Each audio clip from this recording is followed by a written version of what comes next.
नमस्कार मित्रों, मेरा नाम है आदित्य। आप देख रहे हैं एडवोकेट आदित्य यूट्यूब चैनल। आपकी सलाह प्रोग्राम का ये मैं 25वां पार्ट बना रहा हूं। अगर आपने इसके पहले के पार्ट्स नहीं देखे हैं तो हमारे चैनल की प्लेलिस्ट में आपको एक आपकी सलाह नामक प्लेलिस्ट मिलेगा। आप वहां से जाके इसके पहले के वीडियोस देख सकते हैं। उन वीडियोज को भी देख के आपको काफ़ी कुछ सीखने को मिलेगा और काफ़ी मोटिवेशन मिलेगा कि कैसे जिन लोगों के ऊपर झूठे मुकदमे हुए थे उन लोगों ने अपना बचाव किया या फिर वो लोग आपको क्या सलाह दे रहे हैं। ये सारी चीज़ें आपको जानने को मिलेंगी। और साथ ही साथ मैंने अपने चैनल पे एक और नया प्रोग्राम स्टार्ट किया है जिसका नाम है चर्चा जजमेंट्स की। और इसमें मैं मैट्रिमोनियल केस से रिलेटेड जो भी जजमेंट्स आते हैं, जो भी रूलिंग्स आते हैं, उनके बारे में आपको बताता हूं। तो मेरा ये भी प्रोग्राम आप लोगों के लिए काफ़ी ज़्यादा यूजफुल होगा, क्योंकि इस प्रोग्राम से आप काफ़ी ज़्यादा अच्छे अच्छे जजमेंट्स के बारे में जान सकेंगे। और यदि आपका भी वैसा ही सेम मामला है तो आप भी इन जजमेंट्स का अपने केस में फ़ायदा उठा सकते हैं। आज की जो मैं आप लोगों के लिए स्टोरी लेके आया हूँ वो हमें एक हस्बैंड ने लिख के भेजी है। और इस स्टोरी में कुछ ऐसा मामला है कि हस्बैंड के पास हिंदू मैरिज एक्ट के सेक्शन 9 की डिग्री थी और इसके बावजूद भी कोर्ट ने पत्नी के मेंटेनेंस को अलाउ कर दिया। यानी आप लोग ये तो जानते ही होंगे कि यदि हस्बैंड के पास हिंदू मैरिज एक्ट के सेक्शन 9 की डिग्री है तो ऐसे में वो अपनी वाइफ को मेंटेनेंस देने से बच सकता है। लेकिन यहाँ पे उल्टा हो गया। हस्बैंड के पास हिंदू मैरिज एक्ट के सेक्शन 9 की डिग्री थी, इसके बावजूद भी कोर्ट ने मेंटेनेंस अलाउ कर दिया। तो हस्बैंड यही हमें बता रहे हैं कि ये कैसे हुआ और उसके बाद इन्होंने क्या किया, कैसे इनको न्याय मिल सका। तो यही सारी चीज़ें हस्बैंड हमें बता रहे हैं। तो चलिए, इन्होंने जो भी कुछ अपने स्टोरी में लिख के भेजी है वो मैं आपको अब पढ़ के बताता हूँ। मेरा नाम अखिल है और मैं उत्तर प्रदेश का रहने वाला हूँ। मैं अपनी स्टोरी के माध्यम से आप लोगों को बहुत ही ज़्यादा इम्पॉर्टेंट बात बताने वाला हूँ। मेरा मामला कुछ ऐसा है कि मेरे पास हिंदू मैरिज एक्ट के सेक्शन 9 की डिग्री थी और इसके बाद भी कोर्ट ने मेरी पत्नी का मेंटेनेंस अलाउ कर दिया।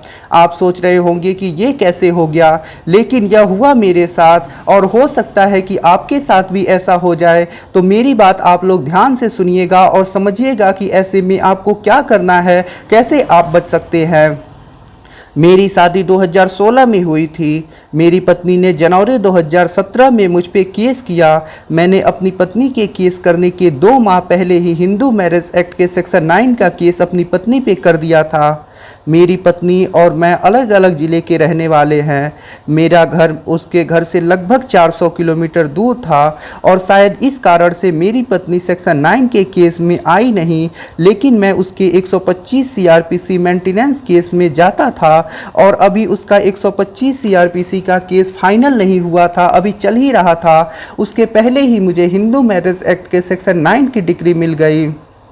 अब सब कहते थे कि मुझे डिग्री मिल गई है तो मुझे अपनी पत्नी को मेंटेनेंस नहीं देना होगा, क्योंकि यह डिग्री इस बात के सबूत है कि मेरी पत्नी बिना किसी कारण मुझसे अलग रह रही है। और जो पत्नी बिना किसी कारण अपने पति से अलग रहती है वो मेंटेनेंस पाने की हकदार नहीं होती है। मैं भी काफ़ी ज़्यादा खुश था कि पत्नी को अब मुझे मेंटेनेंस नहीं देना होगा।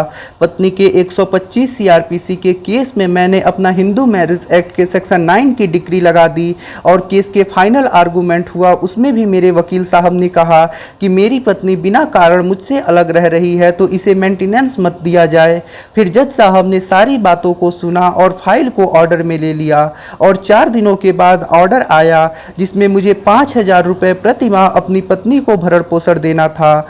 मेरे पास हिंदू मैरिज एक्ट के सेक्शन 9 की डिग्री थी, इसके बावजूद भी फैमिली कोर्ट ने मेंटेनेंस का ऑर्डर कर दिया। अगर आप सोच रहे हैं कि ऐसा नहीं हो सकता है तो आप गलत सोच रहे हैं। कब क्या हो जाए कोई नहीं सोच सकता, और ऐसा मेरे साथ हुआ। मेरे पास हिंदू मैरिज एक्ट के सेक्शन 9 की डिग्री होने के बावजूद भी पत्नी का मेंटेनेंस अलाउ हो गया। मैंने सेक्शन 9 की डिग्री 125 सीआरपीसी के केस में दिया भी था, लेकिन इसके बावजूद भी पता नहीं कैसे कोर्ट ने पत्नी का मेंटेनेंस अलाउ कर दिया। मैं इस ऑर्डर से संतुष्ट नहीं था तो मैंने हाई कोर्ट में अपील किया और वहां सुनवाई हुई और हाई कोर्ट में मुझे न्याय मिल सका। हाई कोर्ट ने यह माना कि पति के पास अगर हिंदू मैरिज एक्ट के सेक्शन 9 की डिग्री है और इसके बावजूद भी पति और पत्नी अलग अलग रह रहे हैं, पत्नी पति के साथ आके नहीं रह रही है, तो ऐसे में खर्चा भी वो मांग रही है, तो यह उचित नहीं होगा। ऐसे में पत्नी को भरण पोषण नहीं मिलना चाहिए और हाई कोर्ट ने पत्नी का भरण पोषण बंद कर दिया। तो हाई कोर्ट से मुझे न्याय मिल सका। मैं अपनी स्टोरी के माध्यम से सिर्फ आप लोगों को यही बताना चाहता हूं कि यदि आपके पास हिंदू मैरिज एक्ट के सेक्शन 9 की डिग्री है या फिर आपको मिलने वाली है और आप सोच रहे हैं कि 125 सीआरपीसी के केस में फैमिली कोर्ट से इससे आप मेंटेनेंस देने से बच जाएंगे, तो ऐसा मत सोचिए। ये भी हो सकता है कि आपके पास हिंदू मैरिज एक्ट के सेक्शन 9 की डिग्री हो और इसके बाद भी फैमिली कोर्ट पत्नी को मेंटेनेंस अलाउ कर दे, लेकिन इससे आपको घबराना नहीं है, परेशान नहीं होना है। यदि आप इसके बाद हाई कोर्ट जाएंगे तो वहां से आपको न्याय मिलेगा। यदि ऐसा आपके साथ भी हो रहा है तो आपको घबराना बिल्कुल नहीं है और ये मत सोचिए कि ऐसा आपके साथ हो नहीं सकता है। ज़्यादा चांस है कि ऐसा आपके साथ हो भी सकता है, तो घबराने की बिल्कुल भी आवश्यकता नहीं है। अगर आपके साथ ऐसा हो जा रहा है, आपको हिंदू मैरिज एक्ट के सेक्शन 9 की डिग्री मिल जा रही है और इसके बाद भी फैमिली कोर्ट 125 सीआरपीसी में पत्नी को मेंटेनेंस अलाउ कर दे रहा है, तो इसके बाद आप हाई कोर्ट जाइए। हाई कोर्ट से आपके पक्ष में निर्णय जरूर आएगा। तो आज हमें जो हस्बैंड ने स्टोरी लिख के भेजी थी उसमें जो भी बातें उसने बताई वो बिल्कुल सही है। कभी कभी मैं भी ऐसा देखता हूं कि पति के पास हिंदू मैरिज एक्ट के सेक्शन 9 की डिग्री होती है और इसके बावजूद भी जो फैमिली कोर्ट होता है वो 125 सीआरपीसी में पत्नी का मेंटेनेंस अलाउ कर देता है।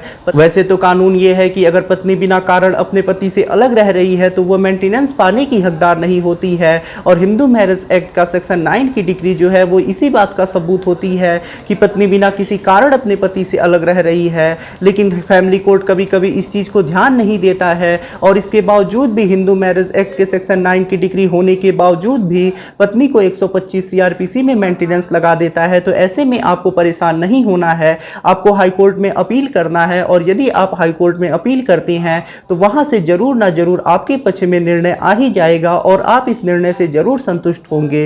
यदि आपको ये जानकारी पसंद आई हो तो वीडियो को जरूर लाइक कर दें। यदि आप मुझसे फोन पे बात करके कोई कानूनी समस्या का समाधान प्राप्त करना चाहते हैं तो ऐसे में आप डिस्क्रिप्शन चेक करें, वहां पे बताया गया है कि आप किस प्रकार से मुझसे फोन पे बात कर सकते हैं। यदि आपको वीडियो पसंद आया हो तो वीडियो को लाइक करें, अपने दोस्तों के साथ शेयर करें और यदि आप चैनल पे नए हैं तो चैनल को सब्सक्राइब करके बेल आइकन को दबाएं। मिलते हैं नई वीडियो के साथ अगले दिन, तब तक के लिए जय हिंद, जय भारत।